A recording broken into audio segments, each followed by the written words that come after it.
நம்முடைய கர்த்தராகிய இயேசு கிறிஸ்துவின் நாமத்தினால இங்கு கூடியிருக்கிற சகோதர சகோதரிகளை வாழ்த்தி வரவேற்கிறேன். நம்முடைய கர்த்தராகிய இயேசு கிறிஸ்துவின் மகா பரிசுத்தமான நாமம் மகிமைப்படுவதாக. இன்னைக்கு இருதயத்துல எப்படி அந்த ஞானத்தை காத்துக் கொள்கிறது அப்படின்றத நம்ம ஆராய்ந்து பார்க்கலாம். கர்த்தர் பாத்தீங்கன்னா நம்ம வாழ்க்கையில சில ரகசியங்களை பாதுகாக்க வேண்டும் என்று தேவன் நமக்கு கட்டளையிட்டு இருக்கிறார். எல்லாத்தையும் எல்லார்கிட்டையும் பேசலாமா? நம்மளுடைய கவலைகள் எல்லாம் எல்லார்கிட்டையும் ஷேர் பண்ணலாமா? இல்ல அப்படி ஷேர் பண்ணணும்னா யார்கிட்ட பண்ணணும், எந்த நேரத்துல பண்ணணும், எப்படி பண்ணணும்? அப்போ இருதயத்துல ரகசியத்தை காத்துக்கொள்னு சொல்லி எழுதியிருக்கு இல்லையா? எல்லா காவலோடும் உன் இருதயத்தை காத்துக்கொள், அதனிடத்திலிருந்து ஜீவ ஊற்று புறப்படும் சொல்லி வேதத்துல எழுதியிருக்கு. அப்போ எல்லா காவலோடும் உன் இருதயத்தை காத்துக்கொள்னு சொல்லி எழுதிருக்கு. அப்போ இருதயத்துல நம்மளுக்கு ஆண்டவர் சில வார்த்தைகளை கொடுத்திருக்கலாம், சில ரகசியங்களை வெளிப்படுத்தியிருக்கலாம், இல்ல நம்ம வீட்டு கவலைகளா இருக்கலாம், இல்ல சில ரகசியங்களா இருக்கலாம். இதை எல்லாத்தையுமே நம்ம எல்லார்கிட்டையும் சொல்லலாமா? எல்லார்கிட்டையும் ஷேர் பண்ணலாமா? இல்ல அப்படி யார்கிட்ட ஷேர் பண்ணணும், அது எந்த நேரத்துல எப்படி அப்படின்றத நம்ம வசனங்களோடய, பைபிள் இருக்கிற வசனங்களோடய நம்ம ஆராய்ந்து பார்க்கணும். அப்போ இருதயத்துல ரகசியத்தை காத்துக் கொள்வது எவ்வளவு முக்கியன்றது இன்னைக்கு நம்ம படிக்கிற வசனம் மூலமா ஆவியானவர் நமக்கு வெளிப்படுத்துவார். நீதிமொழிகள் 11ஆம் அதிகாரம் 13வது வசனம் வாசிக்கலாம். புறங்கூறி திரிகிறவன் ரகசியத்தை வெளிப்படுத்துகிறான், ஆவியில் உண்மை உள்ளவனோ காரியத்தை அடக்குகிறான். ஆமென். புறங்கூறி திரிகிறவன் ரகசியத்தை வெளிப்படுத்துகிறான் எழுதிருக்கு இல்லையா? ஆனா ஆவின் உண்மையுள்ளவனோ காரியத்தை அடக்குகிறான். அப்போ காரியத்தை அடக்குகிறவன், அதாவது இருதயத்துல அந்த வார்த்தையை வைத்துக் கொள்கிறவன், அதை பாதுகாக்கிறவன ஆவியில் உண்மையுள்ளவன் சொல்லி எழுது. அப்போ ஒருத்தங்கிட்ட நம்ம பேசுறோம், அந்த நம்மளோட கவலைகளை சொல்றோம், இல்ல நம்மளோட சந்தோஷத்தை சொல்றோம், நம்மளோட ஆசீர்வாதத்தை சொல்றோம், இல்ல தேவன் நமக்கு வெளிப்படுத்தின தரிசனங்களை சொல்றோம் அப்படின்னா அத அவங்களோட இருதயத்துல காத்து கொள்கிறவங்களா இருக்கிறாங்களா, இல்ல புறம் திரி சொல்றாங்களா? யார்கிட்ட நம்ம பேசணும், யார்கிட்ட நம்மளுடைய எல்லாவற்றையும் ஷேர் பண்ணணும் அப்படின்றத சில வசனங்களால நம்ம பார்க்கலாம். நீதிமொழிகள் 25ஆம் அதிகாரம் 28வது வசனம் வாசிக்கலாம். தன் ஆவியை அடக்காத மனுஷன் மதிலிடுந்த பாழான பட்டணம் போலிருக்கிறான். ஆமென். ஆமென். தன் ஆவியை அடக்காத மனுஷன் மதிலிடிந்த பாழான பட்டணம் போல் இருக்கிறான். அப்போ நமக்கு தோன்றுகிறது எல்லாத்தையுமே வெளியில பேசணுன்றது அவசியமே கிடையாது. நம்ம இருதயத்துல தோன்றுகிறது எல்லாமே வாயில பேசக்கூடாது. எது பேசலாமா பேசக்கூடாதான்றத நிதானித்து நம்ம நடக்கிறவங்களா இருக்கணும். நாம் எல்லா விஷயங்களும் எல்லோருடையும் வெளிப்படையாக பேசிவிடக் கூடாது. அது தவறான நபர்களிடம் வெளிப்படுத்தும் போது பல விளைவுகளை உண்டாக்கும். நீதிமொழிகள் 20ஆம் அதிகாரம் 19வது வசனம் வாசிக்கலாம். தூற்றிக் கொண்டு திரிகிறவன் ரகசியங்களை வெளிப்படுத்துவான், ஆதலால் தன் உதடுகளினால் அலுப்புகிறவனோட களவாதே. ஆமென். தூற்று திரிகிறவன் ரகசியங்களை வெளிப்படுத்துவான். ஆனால் ஆண்டவர் என்ன சொல்றாரு பாருங்க, அப்படிப்பட்டவன் கூட என்ன பண்ணாத, களவாதன சேராதேன்றது. அப்போ அப்படிப்பட்டவங்க கிட்ட எல்லாம் நம்ம என்ன பண்ணக்கூடாது, நம்மளுடைய கவலைகள் எல்லாம், நம்மளுடைய ரகசியங்களையும் நம்மளுடைய ஆசீர்வாதங்களையும் நம்ம என்ன பண்ணக்கூடாதுன்னா ஷேர் பண்ணக்கூடாது. நமது வாழ்க்கையில் தனிப்பட்ட விஷயங்களை பாதுகாக்க வேண்டும் தான் வேதம் நமக்கு கத்துக் கொடுக்குது. காரியத்தை மறைப்பது தந்திரமாக செயல்படுவதாக இல்ல, ஞானமாக நம்ம நடந்து கொள்கிறோம். ஞானம் என்பது என்னது? யார்கிட்ட பேசணும், எப்பொழுது பேசணும், எந்த நேரத்துல அதை சொல்லணும்ன்றத ஆவியானவரே நமக்கு என்ன பண்ணுவார், கற்றுக் கொடுக்கிறார். அதுதான் ஞானம்ன்றத நம்ம பார்க்கிறோம். அதனால்தான் ஞானமே முக்கியம், ஞானத்தை சம்பாதி, எண்ணத்தை சம்பாதித்தாலும் புத்தியை சம்பாதித்துக் கொள்னு எழுதியிருக்கு இல்லையா? வாசிக்கலாம். யோபு 28ஆம் அதிகாரம் 18வது வசனம் வாசிக்கலாம். பவளத்தையும் ஸ்படிகத்தையும் அத்தோடே ஒப்பிட்டு பேசலாகாது, முத்துக்களை பார்க்கிலும் ஞானத்தின் விலை உயர்ந்தது. ஆமென். முத்துக்களை பார்க்கிலும் ஞானத்தின் விலை உயர்ந்தது. அதுக்கு எதை கூடவும் என்ன பண்ண முடியாது, ஒப்பிட முடியாதுன்னு சொல்லி எழுதிருக்கு. இதே நீதிமொழிகள்ல பாத்தீங்கன்னா, இதே வசனத்தை பாத்தீங்கன்னா 8ஆம் அதிகாரம் 11வது வசனத்துல முத்துக்களை பார்க்கிலும் ஞானமே நல்லது, இச்சிக்கப்படத்தக்கவைகள் எல்லாம் எதுவுமே என்ன கிடையாது, அதற்கு நிகர் அல்லன்னு சொல்லி எழுதிருக்கு. அப்போ ஞானம் தான் முக்கியம். அதை நம்ம ஞானத்தை என்ன பண்ணணும், கர்த்தரிடத்துல கேட்கணும் இல்லையா? பொன்னை சம்பாதித்தாலும் ஞானத்தை சம்பாதிப்பது எவ்வளவு உத்தமம், வெள்ளியை சம்பாதிப்பதிலும் புத்தியை சம்பாதிப்பது எவ்வளவு மேன்மைன்னு சொல்லி வேதத்துல எழுதி. அநேக வசனங்கள் ஞானத்தை சம்பாதி, ஞானமே முக்கியம், அதற்கு நிகரானது கிடையாது, அது விலையில் உயர்ந்தது அப்படின்னு சொல்லி அநேக வசனங்கள் நம்ம நீதிமொழிகள்ல வாசிக்கிறோம். அப்போ நீதிமொழிகள் எழுதின பிரசங்கி சொல்றத கவனிச்சு பார்க்கலாம். பிரசங்கி 3ஆம் அதிகாரம் 1வது வசனம் வாசிக்கிறோம். ஒவ்வொன்றிற்கும் ஒவ்வொரு காலம் உண்டு, வானத்தின் கீழ் இருக்கிற ஒவ்வொரு காரியத்துக்கும் ஒவ்வொரு சமயம் உண்டு. ஆமீன்.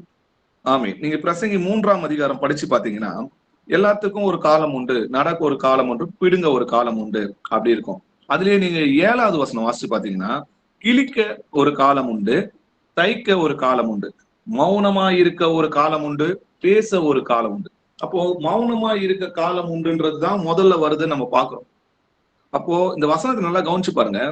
வரிசையில மௌனமா இருக்கதான் முதல்ல வருது. அப்போ மௌனமா தான் சில நேரத்துல நம்ம இருக்கணும். அதனால எந்த இடத்துல எப்போ பேசணும், பேச வேண்டிய இடத்துல பேசாம இருக்கிறதும் புத்தியினமான காரியம். எந்த நேரத்துல பேசணுமோ அதுதான் புத்தி.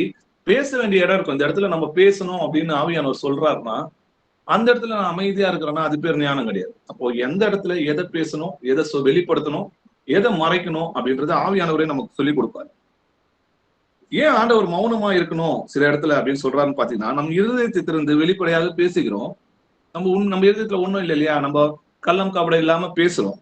ஆனா அது எப்படிப்பட்ட விளைவுகளை நமக்கு ஏற்படுத்துன்றதை பார்க்கலாம். இந்த வேத வசனத்தின் மூலமாவே இது யார் யாருக்கு இந்த மாதிரி நடந்தது, ரகசியத்தை வெளிப்படுத்துறதுனால அவங்களுக்கு என்ன நடந்தது, அதனால அவங்களுக்கு என்ன விளைவு இருந்தது, சில பேர் ரகசியத்தை காத்து கொண்டாங்க இல்லையா, அவங்களுக்கு என்ன நடந்தது அப்படின்றது சில பைபிள்ல இருக்கிற இந்த கதாபாத்திரங்கள் மூலமா நம்ம என்ன பண்ணலாம், இதை ஆராய்ந்து பார்க்கலாம். முதல்ல பாத்தீங்கன்னா, காலம் கனியும் வரை தேவன் நமக்கு வெளிப்படுத்தின கனவுகளை மற்றவர்களுக்கு வெளிப்படுத்தக்கூடாது. பொதுவாக நம்முடைய கனவுகளை நண்பர்கள், உறவினர்கள், மற்றவங்கிட்ட எல்லார்கிட்டையும் பகிர்ந்து கொள்ளணும்னு நினைக்கிறது ஒரு இயல்பான விஷயம்தான். ஆனா அது மற்றவர்கள் இருதயத்துல எப்படி இருக்குன்னு பாத்தீங்கன்னா, பொறாமையும் பகைகளையும் விரோதங்களையும் உண்டாகும். எல்லாருமே நம்ம கூட சேர்ந்து சந்தோஷப்படுவாங்கன்னு நம்ம நினைச்சோன்னா அது புத்தினமான காரியம். இப்போ நம்ம சொந்தம் தானே, நம்ம அண்ணன் தானே, நம்ம சகோதரன் தானே, நம்ம தகப்பன் தானே அப்படின்னு நம்ம நினைக்க முடியாது. இப்போ யோசேப்புக்கு நடந்த விஷயத்த நம்ம ஆராய்ந்து பார்க்கலாம். யோசேப்புக்கு பாத்தீங்கன்னா தேவன் ஒரு கனவை வெளிப்படுத்துறாரு, 2 கனவு வெளிப்படுத்துறாரு. அதுல ஒரு கனவை நம்ம வாசிக்கலாம். ஆதியாகமம் 37ஆம் அதிகாரம் 6-7 வசனங்கள் வரைக்கும் வாசிக்கலாம். அவன் அவர்களை நோக்கி, நான் கண்ட சொப்பனத்தை கேளுங்கள். நாம் வயலில் அறுத்த அரிகளை கட்டி கொண்டிருந்தோம். அப்பொழுது என்னுடைய அரிக்கட்டு நிமிர்ந்திருந்தது, உங்கள் அரிக்கட்டுகள் என் அரிக்கட்டை சுற்றி வணங்கி நின்றது என்றான். ஆமே, இது கர்த்தர் கொடுத்த தரிசனம் இல்லையா. அப்போ ஒரு நாள் நிச்சயமா உன்னோட குடும்பம் உன்னை வணங்குன்றது தரிசனம். அப்ப அந்த தரிசனம் நிறைவேறும் வரை யோசேப்பு என்ன பண்ணிருக்கணும், பொறுமையா இருந்திருக்கணும் இல்லையா. அது என்ன பண்றாருன்னு பாத்தீங்கன்னா, தன் சகோதரருக்கும் தன்னுடைய தகப்பனுக்கும் அதை வெளிப்படுத்துறாரு. ஆதியாகமம் 37ஆம் அதிகாரம் 6வது வசனம் வாசிக்கலாம். அப்பொழுது அவன் சகோதரர் அவனை பார்த்து, நீ எங்கள் மேல் துரைத்தனம் பண்ணுவாயோ, நீ எங்களை ஆளப் போகிறாயோ என்று சொல்லி அவனை அவன் சொப்பனங்களின் நிமித்தமும் அவன் வார்த்தைகளின் நிமித்தமும் இன்னும் அதிகமாய் பகைத்தார்கள். ஆமென். ஆமென். அப்போ அவன் வார்த்தையின் நிமித்தமும் அவனுடைய சொப்பனமும் நிமித்தமும் இன்னும் அதிகமாய் அவர்கள் சகோதரர்கள் என்ன பண்றாங்க, பகைக்கிறாங்க. நீ என்ன ஆள போறியா அப்படின்னு அவங்களுக்கு கோபம் வருது. அதனால கூட பிறந்த சகோதரனையே என்ன நினைக்கிறாங்க பாத்தீங்கன்னா, பகைக்கிறாங்கன்றத பாக்குறோம். அதிலே ஆதியாகமம் 37ஆம் அதிகாரம் 5வது வசனம் வாசிங்க. யோசேப்பு ஒரு சொப்பனம் கண்டு அதை தன் சகோதரருக்கு அறிவித்தான். அதி நிமித்தம் அவனை இன்னும் அதிகமாய் பகைத்தார்கள். ஆமீன். எதற்காக அவனை பகைத்தாங்க? அந்த சொப்பனத்து நிமித்தம் இன்னும் அதிகமாக பகைத்தாங்க. அதிலே 11வது வசனம் வாசிங்க. ஆதியாகமம் 37ஆம் அதிகாரம் 11வது வசனம் வாசிங்க. அவன் சகோதரர் அவன் மேல் பொறாமை கொண்டார்கள். அவன் தகப்பனோ அவன் சொன்னதை மனதிலே வைத்துக் கொண்டான். அவருக்கு இன்னொரு சொப்பனமும் வருது. தாயும் தந்தையும் கூட அவரை வணங்குதா கர்த்தர் அவருக்கு வெளிப்படுத்துறாரு. அதையும் யோசேப்பு என்ன பண்றாரு, கள்ளங்கபடம் இல்லாம நம்முடைய சகோதரர் தானே, நம்ம கூட சேர்ந்து சந்தோஷப்படுவாங்க அப்படின்றதுனால சொல்றாரு. ஆனா அவன் சகோதரர் அவன் மேல் பொறாமை கொண்டார்கள். அவன் தகப்பனும் அவன் சொன்னதை மனதில் வைத்துக்கொண்டான். அப்போ எல்லாரும் சந்தோஷப்படல, சில பேர் அவனை பகைக்கவும் பொறாமை கொள்ளவும் பார்த்து நடந்ததை நம்ம பார்க்கிறோம். இதனால என்ன விளைவு நடந்தது பாருங்க. அவங்க அப்பா அவர் என்ன பண்றாரு, போய் பார்த்துட்டு வாங்கன்னு சொல்லும் போது யோசேப்பு வரும்போது அவங்க என்ன சொல்றாங்க பாத்தீங்கன்னா, ஒருவரை ஒரு நோக்கி இதோ சொப்பனக்காரன் வருகிறான். யோசேப்புக்கு என்ன பேர் வச்சிருக்காங்க பாருங்க, சொப்பனக்காரன் வருகிறான். நாம் அவனை கொன்று இந்த குழியில் ஒன்றிலே அவனை போட்டு ஒரு துஷ்ட மிருகம் அவனை பட்சித்தது என்று சொல்லுவோம் வாருங்கள்றான். அப்போ அவனுடைய சொப்பனங்கள் எப்படி முடியும் பார்க்கலாம். அவனை கொலை செய்யற அளவுக்கு போனதுக்கு காரணம் என்னன்னு பாத்தீங்கன்னா அந்த சொப்பனத்தை வெளிப்படுத்தினதுதான். அதுதான் ஆணிவேர். கடைசியில ரூபன் வந்து என்ன பண்றாரு, அவங்களை கொல்லாதபடி காக்குறாரு. கடைசியில பாத்தீங்கன்னா ரூபன் போயிருக்கும் போது 20 வெள்ளி காசுக்கு யோசேப்பை எகிப்துல வித்து போடுறாங்க. அப்ப கிட்டத்தட்ட 17 வயசுல யோசேப்பை எகிப்துல வித்து போடுறாங்க. அவர் திரும்பவும் பார்வோன் இடத்துல நிற்கும் போது கிட்டத்தட்ட வயசு 30 இருந்தது. இப்ப அத்தனை வருஷம் இந்த கஷ்டங்கள் எதனால வந்ததுன்னு பாத்தீங்கன்னா அந்த காரியத்தை வெளிப்படுத்துறதுனாலதான் இந்த வேதனை. ஒருவேளை காரியத்தை மறைத்து இருந்தா இந்த சம்பவம் நடக்காம இருந்திருக்கலாம் இல்லையா? அப்போ எதை எப்படி யார்கிட்ட சொல்லணும்ன்றத நம்ம ரொம்ப முக்கியமா இருக்கு. எல்லாத்தையும் எல்லார்கிட்டயும் சொல்லணும்னு அவசியமே கிடையாது இல்லையா? இதே ஒரு தரிசனம் இன்னொருத்தவங்களுக்கு கொடுக்கப்படுது. ஆனா அந்த தரிசனத்தை அவங்க எப்படி காத்து கொண்டாங்கன்றத பாருங்களேன். இப்ப மரியாளத்தை பார்க்கலாம். மரியாள் கிட்ட பாத்தீங்கன்னா உலகத்திலே யாருக்கும் நடக்காத ஒரு அற்புதமான காரியம் இல்லையா? ஸ்திரீகளுக்குள்ளே ஆசீர்வதிக்கப்பட்டவர். தேவன் அவங்களோட வயிற்றுல குமாரனாய் பிறக்க போறாங்க, பிள்ளையா பிறக்க போறாங்கன்ற ஒரு தரிசனத்தை தேவதூதன் சொல்றாரு. அதை அவங்க எப்படி நடந்துகிட்டாங்க, அதை தன்னோட இருதயத்துல அவங்க எப்படி வைத்து கொண்டாங்கன்றத நம்ம பார்க்கலாம். லூக்கா 1ஆம் அதிகாரம் 28 31 வசனங்கள் வரைக்கும் வாசிக்கலாம்.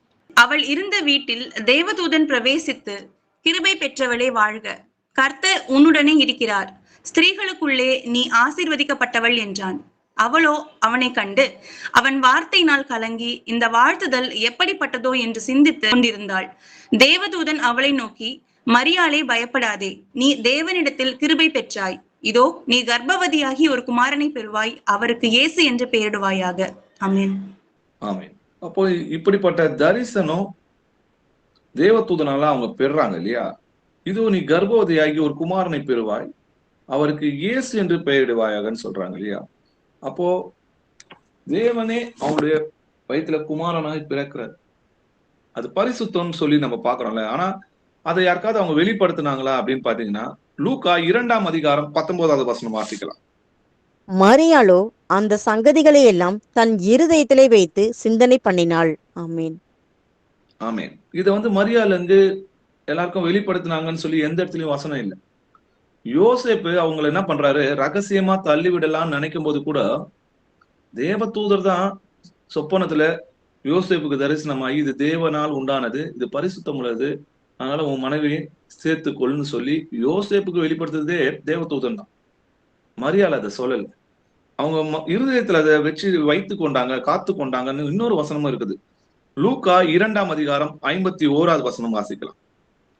பின்பு அவர் அவர்களுடனே கூட போய் நாசரேத்தூரில் சேர்ந்து அவர்களுக்கு கீழ்ப்படிந்திருந்தார். அவருடைய தாயார் இந்த சங்கதிகளை எல்லாம் தன் இருதயத்திலே வைத்துக் கொண்டாள். மரியாளுடைய சுபாவம் எப்படி இருக்குன்னு பாருங்க. நிறைய ரகசியங்கள், பெரிய பெரிய ரகசியமானாலும் சரி, இயேசு கிறிஸ்து தேவாலயத்துல நடந்து கொண்ட விஷயமா இருக்கட்டும், அவரை பற்றிய காரியங்களா இருக்கட்டும், அந்த மேய்ப்பர்கள் வந்து இந்த மாதிரி தேவதூதர்கள் வந்து எங்களுக்கு இதை சொன்னாங்கன்னு சொல்லி அங்க சொல்லும் போதும் பாத்தீங்கன்னா அவங்க எல்லாம் அதென்ன இருதயத்துல அப்படியே வைத்து சிந்தனை பண்ணி கொண்டிருந்தாங்க. தங்களுடைய இருதயத்துல அதை வைத்து கொண்டாங்கன்னா பாதுகாத்து கொண்டு இருந்தாங்க. அதை வெளிப்படத்துல அப்படின்றத நம்ம பாக்குறோம்.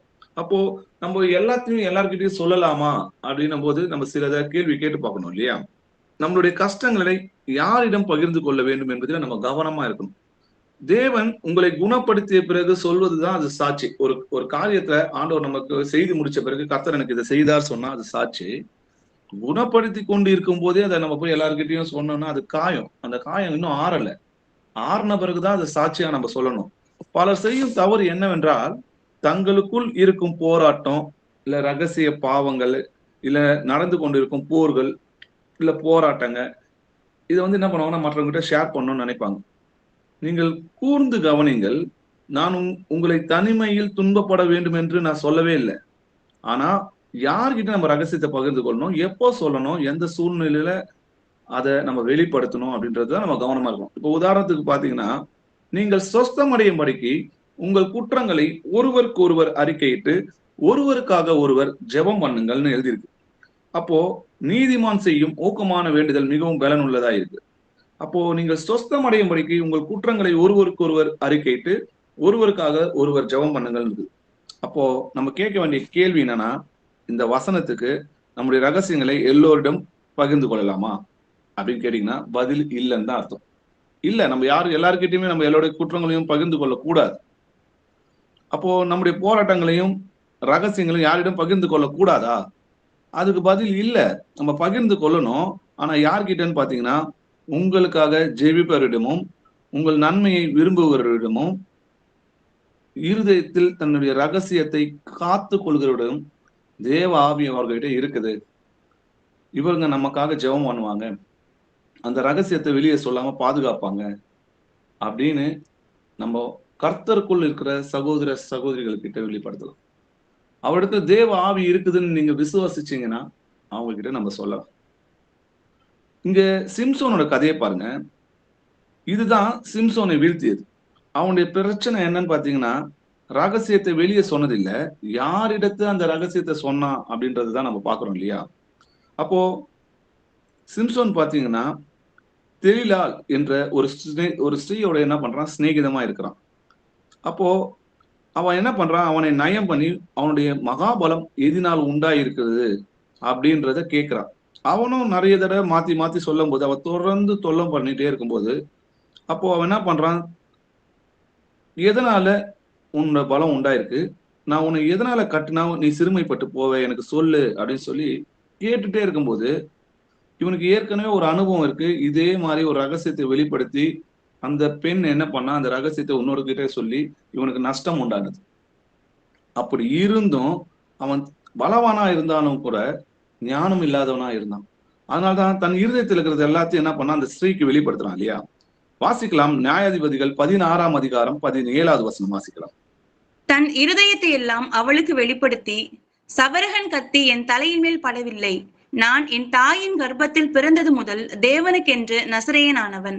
என் தலை சிரைக்கப்பட்டால் என் பலம் என்னை விட்டு போகும், அதனாலே நான் பலட்சமாகி மற்ற எல்லா மனுஷரை பார்க்கிலும் ஆவேன் என்று அவளிடத்தில் சொன்னான். ஆமென். ஆமென். அப்போ அந்த தேவ ரகசியத்தை அவன் என்ன பண்றான், அதை வெளியே சொல்லலாம்.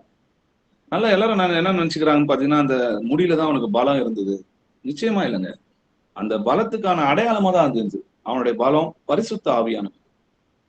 அப்போ எப்போ பரிசுத்த ஆவியானவர் சொன்ன அந்த பலத்தின் ரகசியத்தை அவன் என்ன பண்றான், அற்ப ஒரு ஸ்ரீ கிட்ட போய் என்ன பண்றான், காரியத்தை வெளிப்படுத்தி புத்தினமா நடந்து கொள்ளும் போது கர்த்தருடைய ஆவியானவர் சிம்சோனை விட்டு போறாரு, வெளியே போறாரு. கர்த்தருடைய ஆவியானவர் சிம்சோனை விட்டு வெளியே போனதுனால அவன் பலவீனமானான்றதை நம்ம பார்க்கிறோம். இதனால அவனுக்கு என்ன விளைவு வந்ததுன்னு பாருங்க. நியாயாதிபதிகள் 16ஆம் அதிகாரம் 20-21 வசனங்கள் வாசிக்கலாம். அப்பொழுது அவள், சிம்சோனே, பெலிஸ்தர் உன்மேல் வந்து விட்டார்கள் என்றாள். அவன் நித்திரை விட்டு விழித்து கர்த்தர் தன்னை விட்டு விலகினதை அறியாமல் எப்போதும் போல உதறி போட்டு வெளியே போவேன் என்றான். பெலிஸ்தர் அவனை பிடித்து அவன் கண்களை பிடுங்கி அவனை காசாவுக்கு கொண்டு போய் அவனுக்கு 2 வெண்கல விலங்குகள் போட்டு சிறைச்சாலையிலே மாவரித்து கொண்டிருக்க வைத்தார்கள். ஆமீன். ஆமீன். அப்போ சிம்சோனே பெலிஸ்தர் உண்மையில் வந்துட்டாங்கன்னு சொன்னோன்னே அவன் பழையபடி பலசாலி மாதிரி என்ன பண்றான், நித்திரை விட்டு எழுந்து போறான். அவனோட பலமே கர்த்தருடைய ஆவியானவர் தான்.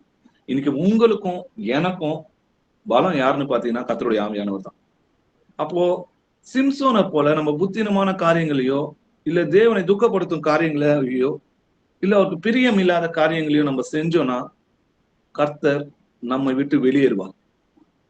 அப்போ நம்மளோட முன்னிலைமை பின்னிலைமையோட கேடு உள்ளதா இருக்கும்னு சொல்லி நம்ம மனப்பூர்வமா போய் திரும்பவும் பாவம்லாம் செஞ்சோம்னா ஆண்டவர் நம்ம விட்டு வெளியே போயிடுவார். அப்போ பலவீனங்களா இருக்கும்போது தான் ஆண்டவர் உதவி செய்வார தவிர துணிகரமா செய்யற பாவங்களுக்கு நமக்கு என்ன கிடையாதுங்கிறது மன்னிப்பு கிடையாது. அப்போ கர்த்தர் தன்னை விட்டு விலகினார் என்பதை அவன் அறியல. அவர் தான் அவனுடைய பலமே. அப்போ எப்பவும் போல பலசாலி போல அவன் போகும்போது என்ன நடக்குதுன்னு பாத்தீங்கன்னா, அவனை பிடிச்சி அவன் கண்களை பிடுங்கி அவனை காசாக்கு கொண்டு போய் 2 வெண்கல விலங்கு போட்டு சிறைச்சாலையில மாவரைக்க வைத்தாங்கன்னு சொல்லி எழுதி. இந்த கதையில நம்ம என்ன கத்துக்கிறோம், சிம்சோனை தோற்கடித்தது வலிமை அல்ல, தவறான நபர்களிடம் வைத்த நம்பிக்கை. ஆறுதலாக பேசுகிறவர் எல்லாம் நமக்கு தோல் கொடுப்பாங்க அப்படின்னு நினைக்கிறது நம்மளுடைய புத்தினமான காரியம். அவங்க எல்லாம் சில பேர் என்ன நினைக்கிறாங்க பாத்தீங்கன்னா, நம்மளுடைய பலவீனத்தை தெரிந்து கொள்ள வேண்டும் என்றே நினைக்கிறாங்க. சில பேருக்கு, நிறைய பேருக்கு பாத்தீங்கன்னா ஊர்க்கதை கேட்கணும், அவங்க வீட்டுல என்ன நடக்குது. இப்போ நிறைய இடத்துல பாத்தீங்கன்னா ஒருத்தவங்க வந்து அவங்க கஷ்டத்தை தனியா நம்ம கிட்ட பேசிட்டு இருக்கிறாங்கன்னு வைங்களேன், கூச்சமே இல்லாம அவங்க என்ன பிரதர் சொல்லிட்டு போறாங்க, அவங்களுக்கு என்ன விஷயமா அப்படின்னு கேட்பாங்க. ஏன் மற்றவர்களுடைய காரியத்துல நம்ம ஏன் இதை தலையிடுறோம்? இதே காரியத்தை நம்ம வீட்டு காரியத்தை அவங்க கேட்டா நம்மளுக்கு எப்படி இருக்கும் அப்படின்றது கூட சிந்திக்கிறது இல்லை. தெய்வ பயமே இல்லாம எல்லா காரியத்தையும் எல்லாமே தெரிஞ்சுக்கணும்ன்றதே இச்சை. சரி, இன்னொரு விஷயம் பார்க்கலாம். நம்முடைய நற்கிரியை கூட யாரிடமும் சொல்லக்கூடாதுன்னு ஆண்டவர் சொல்றார். எதனாலன்றது நம்ம பார்க்கலாம். மத்தேயு 6ஆம் அதிகாரம் 1-4 வசனங்கள் வரைக்கும் வாசிக்கலாம். மனுஷர் காண வேண்டும் என்று அவர்களுக்கு முன்பாக உங்கள் தர்மத்தை செய்யாதபடிக்கு எச்சரிக்கையா இருங்கள். செய்தால் பரலோகத்தில் இருக்கிற உங்கள் பிதாவினிடத்தில் உங்களுக்கு பலன் இல்லை. ஆகையால் நீ தர்மம் செய்யும் போது மனுஷரால் புகழப்படுவதற்கு மாயக்காரர் ஆலயங்களிலும் வீதிகளிலும் செய்வது போல உனக்கு முன்பாக தாரை ஊதுவியாதே. அவர்கள் தங்கள் பலனை அடைந்து தீர்த்தார் என்று மெய்யாகவே உங்களுக்கு சொல்லுகிறேன். நீயோ தர்மம் செய்யும் போது உன் தர்மம் அந்தரங்கமாய் இருப்பதற்கு உன் வலது கை செய்கிறதை உன் இடது கை அறியாதிருக்க கடவது. அப்பொழுது அந்தரங்கத்தில் பார்க்கிற உன் பிதாதாமே உனக்கு வெளியரங்கமாய் பலன் அளிப்பார். ஆமே. இந்த வசனத்தை நல்லா கவனிச்சு பாத்தீங்க இல்லையா? இது எப்பவுமே நம்ம அடிக்கடி வாசிக்கிற வசனம். இங்க மீண்டும் மீண்டும் அந்தரங்கம் என்கின்ற வார்த்தையை கவனிச்சு பாருங்க. நம்முடைய நன்மைகள் பெருமையாக மாறக்கூடாது என்பதற்காகவே தேவன் நம்மை எச்சரிக்கிறார். மேலும் நம்முடைய நற்கிரியை யாரிடமும் சொல்லும் போது ஏதோ ஒண்ணு நமக்கு மறைமுகமா கிடைக்கிறது. சில பேர் வாழ்த்துவாங்க, சில பேர் பாராட்டுவாங்க, சில பேர் நம்மளை விட்டு புகழ்ச்சி என்ன பண்ணுவாங்கன்னா இன்னொரு கிட்ட பேசுவாங்க. இல்ல இது போன்ற ஏதோ ஒண்ணு மறைமுகமான ஒரு நன்மையோ ஏதோ ஒரு சந்தோஷத்தையோ நம்ம இருதயத்துல இருக்கிற இச்சை என்ன பண்ணுது, அந்த பெருமை நமக்கு தெரியாமையே இதை விரும்புது. நீங்க நல்லா யோசிச்சு பாருங்க.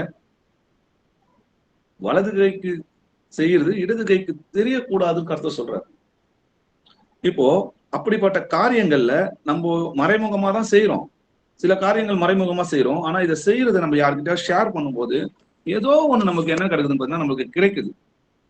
இல்ல நல்ல மதிப்பு, இல்ல நல்ல பேரு, இல்லைன்னா அவங்க நல்லா நினைச்சுப்பாங்க, ஓகே நல்ல இரக்கம் உள்ளவனா இருக்கிறான் அப்படின்றத அவங்க நினைச்சாலே போதும். இவர்கள் தங்கள் பலனை அடைந்து தீர்ந்தது என்று மெய்யாகவே மெய்யாகவே சொல்லுகிறேன்னு சொல்லி நம்முடைய கர்த்தர் சொல்றார். ஆகையால் நன்மை செய்யுங்கள், ஆனால் அதை ரகசியமா செய்யுங்க. இப்போ இந்த வசனம் என்ன சொல்லுதுன்னு பாத்தீங்கன்னா, உலக பாராட்டுக்காக தேவனுடைய ராஜ்யத்துல அவங்களால பொக்கிஷங்களை என்ன பண்ண முடியல, சேர்த்து வைக்க முடியல. அவங்களுடைய நன்மை இங்கேயே அடைந்து தீர்ந்தாயிடுச்சு. அப்போ எல்லாத்தையும் நம்ம எல்லார்கிட்டையும் சொல்லக்கூடாது. அதுல நம்ம செய்யற நற்கிரியைகளும் என்ன பண்ணக்கூடாது, யார்கிட்டையும் ஷேர் பண்ணக்கூடாது. அப்புறம் அடுத்தது என்னன்னு பாத்தீங்கன்னா, தேவன் நமக்கு கொடுக்குற ஆசீர்வாதங்களையும் என்ன பண்ணக்கூடாது, எல்லார்கிட்டையும் எல்லாமே சொல்லணும்னு அவசியமே கிடையாது. கர்த்தர் என்னை ஆசீர்வதித்திருக்கிறார், கர்த்தரோட கிருபையில நான் நல்லா இருக்கிறேன் அப்படின்னு சொன்னா போதும். அதை டீட்டெயிலா உட்கார்ந்து எல்லாத்தையுமே எல்லாமே எல்லார்கிட்டையும் இன்ச்சு இன்ச்சா இதெல்லாம் எனக்கு செஞ்சாரு, இதெல்லாம் பாருங்க, எல்லாத்தையும் நம்ம என்ன பண்ணக்கூடாது, திறந்து காட்டக்கூடாது. எசேக்கியா ராஜா இப்படிதான் நடந்தது. எசேக்கியா ராஜா பாத்தீங்கன்னா, தேவன் மரண வியாதியிலிருந்து அவனை விடுவித்து வெள்ளியும் பொன்னும் ரத்தினங்களும் மகா ஐஸ்வர்யத்தினால என்ன பண்ணார் பாத்தீங்கன்னா, பொக்கிஷ சாலைகளிலும் தோட்டங்களிலும் அவர் ஆசீர்வதித்தார். ஆனா எசேக்கியா ராஜா என்ன பண்ணான்னு பாத்தீங்கன்னா, தனக்கு செய்யப்பட்ட உபகாரியத்திற்கு தக்கதாய் நடவாமல் மனமேட்டுமே ஆனான்னு சொல்லி வேதத்துல எழுதி. அவர் என்ன தப்பு பண்ணாரு, அதனால அவருக்கு என்ன நடந்தது அப்படின்றத நம்ம ஆராய்ந்து பார்க்கலாம். 2 ராஜாக்கள் 20ஆம் அதிகாரம் 12-13 வசனங்கள் வாசிக்கலாம். அக்காலத்திலே பலாதானின் குமாரனாகிய பெரோதாக் பலாதான் என்னும் பாபிலோனின் ராஜா எசேக்கியா வியாதிப்பட்டிருக்கிறதை கேட்டு அவனிடத்திற்கு நிருபங்களையும் வெகுமானத்தையும் அனுப்பினான். எசேக்கியா அவர்களை அங்கீகரித்து பின்பு அவர்களுக்கு தன் பொக்கிஷ சாலை அனைத்தையும், வெள்ளியையும் பொன்னையும் கந்த வர்க்கங்களையும் நல்ல பரிமள தைலத்தையும் தன் ஆயுத சாலை அனைத்தையும் தன் பொக்கிஷ சாலைகளில் உள்ள எல்லாவற்றையும் காண்பித்தான். தன் அரண்மனையிலும் தன் ராஜ்யத்தின் எங்கும் எசேக்கியா அவர்களுக்கு காண்பியாத பொருள் ஒன்றுமில்லை. ஆமென். ஆமென். கர்த்தர் எசேக்கியா ராஜாவை குணப்படுத்தும் போதும் அவனை ஆசீர்வதித்திருக்கும் போதும் பாபிலோன் ராஜா என்ன பண்றாரு, பிரபுக்களை அனுப்பி உனக்கு கர்த்தர் செஞ்ச அற்புதத்தை குறித்து என்ன பண்றாரு கேள்விப்பட வரும்போது, எசேக்கியா ராஜா என்ன பண்றாருன்னு பாத்தீங்கன்னா, அவர்கிட்ட கர்த்தர் என்னென்ன ஆசீர்வதிச்சாரோ எல்லாத்தையுமே சொல்றாரு. தன் ராஜ்யத்தில் எங்கும் எசேக்கியா அவர்களுக்கு காண்பிக்காத பொருள் ஒன்றும் இல்லை. இத அறிந்த உடனே கர்த்தர் என்ன பண்றாரு, ஏசாயாவை அனுப்புறாரு. அப்போ ஏசாயா என்ன பண்றாரு, எசேக்கியா ராஜா கிட்ட கேட்கிறாரு, யார்ப்பா வந்தது, எங்க இருந்து வந்தாங்க அப்படின்னும் போது, அப்போ எசேக்கியா ராஜா சொல்றாரு, இந்த மாதிரி கர்த்தர் என்ன ஆசீர்வதிச்சார் இல்லையா, இதை அறிஞ்சு பாபிலோன்ல இருந்து வந்தாங்க. சரி, நீ என்ன காட்டின அவங்களுக்கு அப்படின்னு. நான் அவங்களுக்கு காட்டாத பொருள் ஒண்ணுமே இல்லை, எல்லாத்தையுமே அவங்களுக்கு நான் விலக்கி காட்டினேன், எல்லாத்தையும் அவங்களுக்கு வெளிப்படையா நான் திறந்து காட்டினேன். ஆண்டவர் என்னை எப்படி ஆசீர்வச்சிருக்காரு பாருங்க அப்படின்னு சொல்லி நான் காட்டினேன் அப்படின்னு சொல்லும்போது, உடனே ஏசாயாவுக்கு கர்த்தருடைய வார்த்தை உண்டாகி அவர் என்ன சொல்றாருன்னு பாருங்க. எசேக்கியேலுக்கு 2 ராஜாக்கள் 20ஆம் அதிகாரம் 16-18 வசனங்கள் வரைக்கும் வாசிக்கலாம். அப்பொழுது ஏசாயா எசேக்கியாவை நோக்கி, கர்த்தருடைய வார்த்தையை கேளும். இதோ நாட்கள் வரும், அப்பொழுது உமது வீட்டில் உள்ளதிலும் உமது பிதாக்கள் இந்நாள் வரைக்கும் சேர்த்ததிலும் ஒன்றும் மீதியாக வைக்கப்படாமல் எல்லாம் பாபிலோனுக்கு கொண்டு போகப்படும். நீர் பெறப்போகிற உமது சந்தானமாகிய உமது குமாரர்களிலும் சிலர் பாபிலோன் ராஜாவின் அரண்மனையிலே அரண்மனை வேலைக்காரராய் இருப்பார்கள் என்று கர்த்தர் சொல்லுகிறார் என்றான். ஆமேன். ஆமேன். அப்போ ஏசாயா தீர்க்கதரிசி என்ன சொல்றான்னு பாத்தீங்கன்னா, எசேக்கியா ராஜா கிட்ட, நீ எதெல்லாம் காட்டினியோ அதெல்லாம் பாபிலோனுக்கு என்ன பண்ணுவாங்க, கொள்ளை பொருளா கொண்டு போவாங்க. உன்னோட பிள்ளைகளும் சில பேர் என்ன பண்ணுவாங்க, அவனோட வேலைக்காரனா அடிமையா போவாங்க அப்படின்னு சொல்லும்போது, என்னடா இது, ஒரு பொருளை திறந்து காட்டினதுக்கு கர்த்தரை இவ்வளவு தண்டனை கொடுக்கணுமா, பிள்ளைகளை கூட அடிமையாக்கணுமா அப்படின்ற அந்த கேள்வியை நம்ம கேட்டு பார்க்கணும் இல்லையா. இதே ஜோடி வசனத்துல பார்க்கலாம். எசேக்கியா இருதயத்துல, ராஜாவோட இருதயத்துல எண்ணத்தினால அதை காட்டினாரு அப்படின்றத நம்ம பார்க்கலாம். கர்த்தரை மகிமைப்படுத்துறதுக்காக காட்டினாரா, இல்ல தன் இருதயத்துல மேட்டிமை பெருமை இருந்துச்சா அப்படின்றத நம்ம கேட்டு பார்க்கலாம். 2 நாளாகமம் 32ஆம் அதிகாரம் 24-25 வசனங்கள் வாசிக்கலாம். அந்நாட்களில் எசேக்கியா வியாதிப்பட்டு மரணத்துக்கு ஏதுவாயிருந்தான். அவன் கர்த்தரை நோக்கி ஜெபம் பண்ணும்போது அவர் அவனுக்கு வாக்குத்தத்தம் பண்ணி அவனுக்கு ஒரு அற்புதத்தை கட்டளையிட்டார். எசேக்கியா தனக்கு செய்யப்பட்ட உபகாரத்திற்கு தக்கதாய் நடவாமல் மனமேட்டுமையானான். ஆகையால் அவன் மேலும் யூதாவின் மேலும் எருசலேமின் மேலும் கடும் கோபம் உண்டது. ஆமென். அப்போ எசேக்கியாவோட இருதயத்துல என்ன இருந்துச்சுன்னு பாத்தீங்கன்னா, மனமேட்டுமை இருந்தது. அப்போ அந்த மனமேட்டுமை நிமித்தம் தான் என்ன பண்ணிருக்காரு, அவரு எல்லாத்தையும் வெளிநாட்டு புறஜாதியக்காருக்கு என்ன பண்ணிருக்காரு, எல்லாத்தையும் நடந்த எல்லா காரியத்தையும் மட்டும் கிடையாது, ஆண்டவர் கொடுத்த பொக்கிஷங்களையும் எல்லா ஐஸ்வர்யத்தையும் எல்லாத்தையுமே வெளிப்படையா காட்டினது கர்த்தருக்கு கோபம் உண்டாகுது இல்லையா. இந்த விஷயத்துல நம்ம என்ன நினைக்கிறோம்னு பாத்தீங்கன்னா, கர்த்தர் எசேக்கியா ராஜாவை சோதித்து பார்த்திருக்கிறார். அவன் இருதயத்துல என்ன இருக்குது அப்படின்றத சோதிச்சு பார்த்திருக்கிறார். 2 நாளாகமும் 32ஆம் அதிகாரம் 31வது வசனம் வாசிக்கலாம். ஆகிலும் பாபிலோன் பிரபுக்களின் ஸ்தானாதிபதிகள் தேசத்திலே நடந்த அற்புதத்தை கேட்க அவனிடத்திற்கு அனுப்பப்பட்ட விஷயத்தில் அவன் இருதயத்தில் உண்டான எல்லாவற்றையும் அறியும்படி அவனை சோதிக்கிறதற்காக தேவன் அவனை கைவிட்டார். ஆமென். ஆமென். அப்போ அவன் இருதயத்தில் உண்டான எல்லாவற்றையும் அறியும்படிக்கு தான் ஆண்டவர் என்ன பண்ணிருக்காரு, இந்த சோதனையை கொடுத்திருக்காரு. ஆனா அதை சோதிச்சு பார்க்கும்போது அவனுக்கிட்ட பெருமை இருந்ததுன்னு தேவன் அறிந்து என்ன பண்ணாரு, அவனை கைவிட்டாருன்னு சொல்லி எழுதி. எசேக்கியா ராஜா அவன் மன்னிக்கிறாரு. ஆனாலும் அவன் மனம் திரும்பலாம், திரும்பவும் மனம் திரும்பி நான் பண்ணது தப்புதான் அப்படின்னு கேட்கும்போது கர்த்தர் அவரை மன்னிக்கிறாரு. எசேக்கியா ராஜாவை மன்னிக்கிறார். ஆனாலும் இந்த தண்டனை அவங்க பிள்ளைகளுக்கு, அவங்க பிள்ளைகள் காலத்துல நடக்குதுன்றதை நம்ம பார்க்கிறோம். அதே போல தேவன் நமக்கு வெளிப்படுத்தின ரகசியங்களை கூட எல்லா இடத்துலயும் எல்லாருக்கும் சொல்லணும்னு அவசியமே இல்லைங்க. எல்லாரும் சந்தோஷப்பட மாட்டாங்க. அதற்கான சில வேத வசனங்களோட நம்ம பார்க்கலாம். லூக்கா 2ஆம் அதிகாரம் 10-11 வசனங்கள் வாசிக்கலாம். தேவதூதன் அவர்களை நோக்கி, பயப்படாதிருங்கள், இதோ எல்லா ஜனத்துக்கும் மிகுந்த சந்தோஷத்தை உண்டாக்கும் நற்செய்தியை உங்களுக்கு அறிவிக்கிறேன். இன்று கர்த்தராகிய கிறிஸ்து எனும் இரட்சகர் உங்களுக்கு தாவீதின் ஊரிலே பிறந்திருக்கிறார். ஆமென். ஆமென். இதோ எல்லா ஜனத்துக்கும் மிகுந்த சந்தோஷத்தை உண்டாக்கும் நற்செய்தியை நான் அறிவிக்கிறேன். இயேசு கிறிஸ்து தேவன் நமக்காக மனிதனாய் பிறந்திருக்கிறார். இன்று கர்த்தராகிய கிறிஸ்து எனும் இரட்சகர் உங்களுக்கு தாவீதின் ஊரிலே பிறந்திருக்கிறார். இது எல்லா ஜனத்துக்கும் மிகுந்த சந்தோஷத்தை உண்டாக்கும் நற்செய்தி நம்ம வாசிக்கிறோம். எல்லாருக்கும் சந்தோஷமா இருந்துச்சா அப்படின்றத நம்ம பார்க்கலாம். லூக்கா 2ஆம் அதிகாரம் 20வது வசனம் வாசிக்கலாம். மேய்ப்பர்களும் தங்களுக்கு சொல்லப்பட்டதின்படியே கேட்டு கண்ட எல்லாவற்றுக்காகவும் தேவனை மகிமைப்படுத்தி துதித்து கொண்டு திரும்பி போனார்கள். அப்போ மேய்ப்பர்கள் என்ன பண்றாங்க, சந்தோஷப்படுறாங்க. சந்தோஷப்பட்டு தேவனை மகிமைப்படுத்தி துதித்து கொண்டு திரும்பி போனாங்கன்றோம். அதே போல சாஸ்திரிகள் என்ன பண்றாங்க, கிழக்கில் இருந்து வந்த சாஸ்திரிகள் என்ன பண்றாங்க, ஆனந்த சந்தோஷம் அடைந்தாங்கன்றதை நம்ம வாசிக்கிறோம். ஆனா அதே விஷயத்தை ஏரோது கிட்ட சொல்லும் போது என்ன நடந்ததுன்னு பார்க்கலாம். மத்தேயு 2ஆம் அதிகாரம் 1-3 வசனங்கள் வரைக்கும் வாசிக்கலாம். ஏரோது ராஜாவின் நாட்களில் யூதேயாவில் உள்ள பெத்லெஹேமிலே இயேசு பிறந்த பொழுது கிழக்கிலிருந்து சாஸ்திரிகள் எருசலேமுக்கு வந்து, யூதருக்கு ராஜாவாக பிறந்திருக்கிறவர் எங்கே? கிழக்கிலே அவருடைய நட்சத்திரங்களை கண்டு அவரை பணிந்து கொள்ள வந்தோம் என்றார்கள். ஏரோது ராஜா அதை கேட்ட பொழுது அவனும் அவனோடு கூட எருசலேம் நகரத்தார் அனைவரும் கலங்கினார்கள். ஆமென். ஆமென். யூதருடைய ராஜா பிறந்திருக்கிறார், அவர் எங்கே அப்படின்னு சொல்லி சந்தோஷமா தான் என்ன பண்றாங்க, அவங்க வராங்க, அவரை விசாரிக்கத்தான் கேட்கிறாங்க. ஆனா ஏரோது ராஜா அதை கேட்டபோது அவனும் அவனோட கூட ஜெருசலேம் நகரத்தார் என்ன பண்ணாங்கன்னா அனைவரும் கலங்கினாங்க. அப்போ மேய்ப்பர்களும் சாஸ்திரிகளும் அந்த நற்செய்தியை கண்டபோது மிகுந்த ஆனந்தம் சந்தோஷம் அடைந்தாங்க. ஆனா ஏரோதும் அவனோட கூட ஜெருசலேம் நகரத்தார் அனைவரும் கர்த்தரை ஆராதிக்கவில்லை, மாறாக அழிக்கதான் பார்த்தாங்க. இது அவங்களுக்கு தெரிஞ்சதுனால என்ன நடக்குது, என்ன விளைவு ஏற்பட்டதுன்னு பாருங்க. ஏரோதுக்கு இதை வெளிப்படுத்தினதுனால என்ன விளைவு ஏற்பட்டதுன்னு பாருங்க. மத்தேயு 2ஆம் அதிகாரம் 16வது வசனம் வாசிக்கலாம்.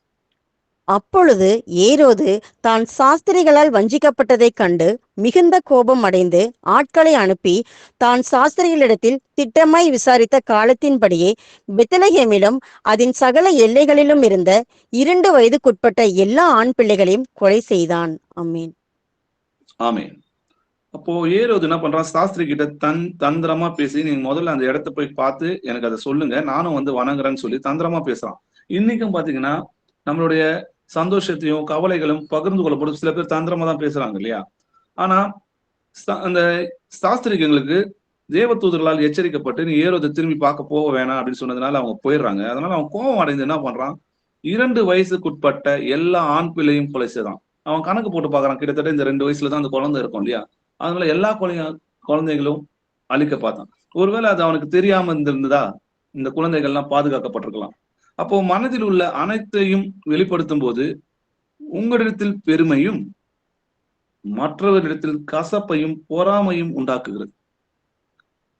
பெருமை பேசும் வாய் இருவரையும் என்ன பண்ணுது, காயப்படுத்துது. ஆனா ஞானமான மௌனம் இருவரையும் ஆத்துமாக்களையும் பாதுகாக்குதுன்றதை நம்ம பார்க்கணும். எல்லாத்தையும் எல்லாருக்கும் சொல்லணும்னு அவசியம் இல்லை.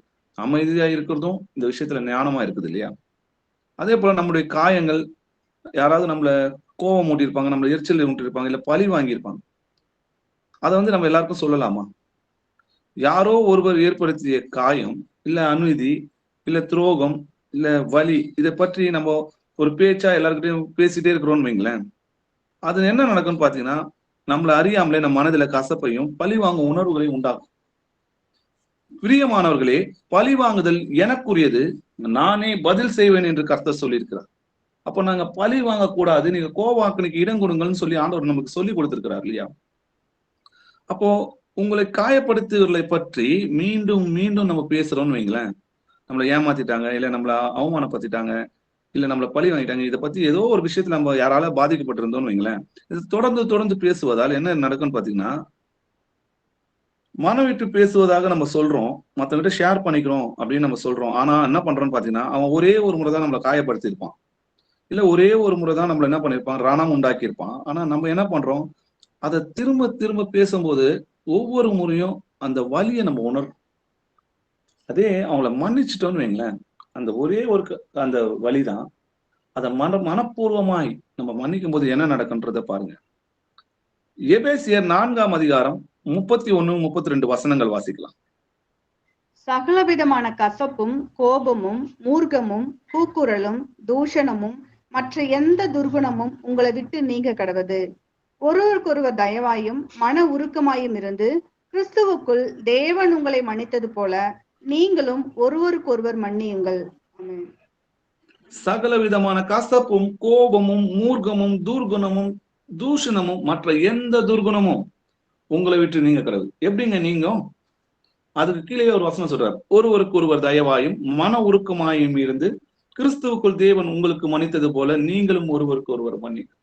அப்ப மன்னிக்க சொல்றது எதுக்காகனா, நம்மளுடைய காயங்களை ஆத்துறதுக்காக தான் கர்த்தர் மன்னிக்க சொல்றாரு. கசப்பு என்பதுன்னு பாத்தீங்கன்னா நாமளே நம்ம குடிக்கிற ஒரு விஷம்.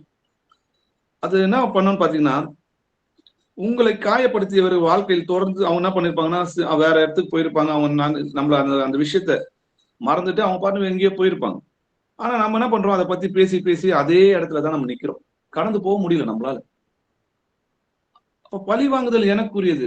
மனுஷனை எந்த காரியம் சரீரத்துல எந்த காரியத்தை செஞ்சாலும் கர்த்தர் நன்மையானாலும் சரி தீமையானாலும் சரி நியாயத்துல கொண்டு வந்து நிறுத்துவார்னு நம்ம விசுவாசிக்கும் போது நம்ம ஏன் அதை குறித்து கவலை பண்ணணும்? கர்த்தர் நம்ம என்ன செய்ய சொல்றாரு? உன் சத்துரு பசியா இருந்தால் அவனுக்கு போஜனம் கொடு, அவன் தாகமா இருந்தால் அவனுக்கு பானம் கொடு. நீ இப்படி செய்வதனால் அக்னி தலையை அவன் தலையின் மேல் குவிப்பாய். நீ தீமையினாலே வெல்லப்படாமல் தீமை நன்மையினாலே வெல்லுன்னு சொல்லி ஆண்டவர் சொல்றார். அப்போ இந்த வசனம் எல்லாம் நம்ம கேட்கிறோம்.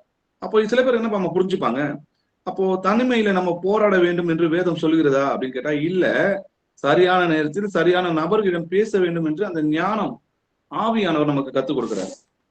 இப்போ நம்ம மௌனமா இருக்க ஒரு காலம் உண்டுன்றதை நம்ம பார்த்தோம். அப்ப மௌனமா இருந்ததையும் அதனால என்ன பலன் இருந்ததும் பேசுனதுனால என்ன விளைவு இருந்ததுன்னு நம்ம பார்த்தோம். அதனால இது நிறைய பேர் இதை கேட்டு என்ன பண்ணுவாங்க, வாயை திறக்க மாட்டாங்க. எங்க பேசணுமோ அங்க பேச மாட்டாங்க, எங்க சத்தியத்தை சொல்லணுமோ அங்க சொல்ல மாட்டாங்க.